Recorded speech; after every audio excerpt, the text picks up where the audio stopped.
Hey ladies, welcome to episode 119. I don't know how you feel about the word hangry. I actually have clients who are, very opinionated about this word, how it's used, overused. So I'm curious, how do you feel about the word hangry? By the end of this episode, you might be over it, you might have a better understanding of it, and you might find that you don't ever have to experience hangry again. Let's dive in. Welcome to the Health, Life, and More for Women podcast. My name is Jennifer D'Amato, a certified intuitive eating counselor, coach, mom of four, lover of all things pink, and I want you to live your best health and your best life. I believe the way we can all do that is by finally walking away from diet culture, by relearning what your body needs, reconnecting with your body's biological signals, and redefining what health is on your terms. This show will shed some light on sneaky ways diet culture has infiltrated your thoughts, your family, and your well-being. My heart is that no matter the episode, you walk away feeling informed, inspired, and encouraged. Let's go.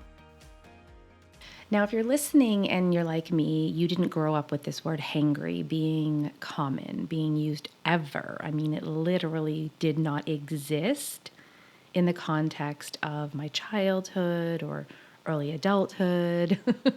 I mean, I don't think it started showing up regularly until later in the 2000s. And I actually, I did some research. I had to, because I knew this word was on the newer side of slang type words, a combination word here with hungry and angry, but I actually went and looked it up.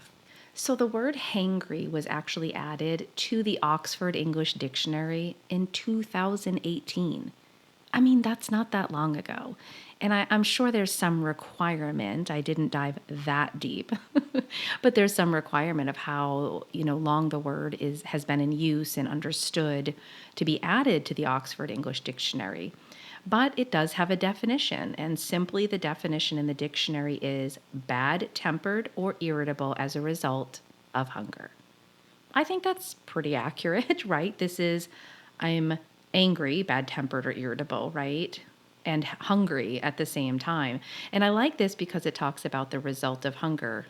We're going to dive into that a little bit more. But as I started doing a little bit deeper research, not into the dictionary, but into being hangry, I wanted to kind of see, has this been explored? Has this concept, this combination word that's made up, but this thing that's real, this being hungry and getting so far to the point of hunger of being irritable, angry, bad-tempered, as they say. Let's be honest, that's just a really nice way of saying you're being an absolute witch and nobody wants to be around you. But this state of being hangry has been studied. So I started diving deeper into that part because that's what I do. So researchers actually looked at the link between hunger and our emotions. And specifically, they were looking at these negative emotions. There was a couple of studies that I went through, and what both studies I read really highlighted is that we can all do and feel better when we are aware of our emotions and when we pay attention to our hunger. I mean, these are 2 points I fully support. Absolutely. I believe I do better and I do feel better if I'm aware of my emotional state and if I eat, if I'm aware of my hunger and I honor that. So when I'm talking with clients, hangry is a form of what I call aggressive hunger. So my clients start noticing the difference between gentle hunger and aggressive hunger. Now, you might use different terms here, you might think of them differently, but it's how I can express it.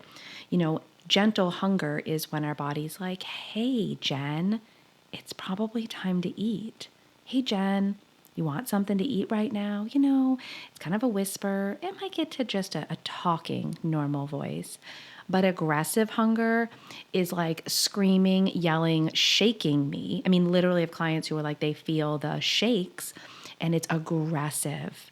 I had a client who recently was sharing, when aggressive hunger hits, it even can feel like overwhelming and frustrating, like that anger part comes out after, to even make a food decision. Like, I'm so overwhelmed with hunger that I don't even know what to eat. That might feel really relatable to you. You might not lash out at anybody in this hangry state, if you will, but that you're so overwhelmed with hunger, you don't even know what to eat. Now, aggressive hunger may have become your default mode. Aggressive hunger may be the only hunger you're used to hearing now. I mean, there's no judgment here because I hear it all the time that hangry, aggressive hunger, those levels of hungry become a habit. They become default mode. And it's because we literally can train our brain for that to become the habit. I ignored hunger for so long that I only feel hunger in my body when it's, shaking me and screaming. That's the only time it has my attention. We can create that as a habit. We can create that as a pathway in our brain that we only hear hunger when it reaches that level. Now, this is not a place most people want to stay.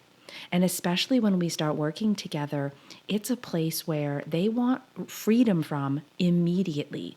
It doesn't feel good to feel shaky and overwhelmed. It doesn't feel good to be so hungry you're angry.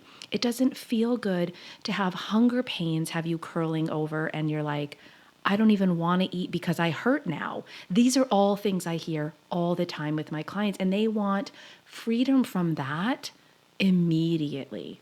I can understand. Because when we honor our body when it's speaking to us, for anything, it feels good. When we honor our hunger signals, it really does feel good. Diet culture teaches you suppress the hunger.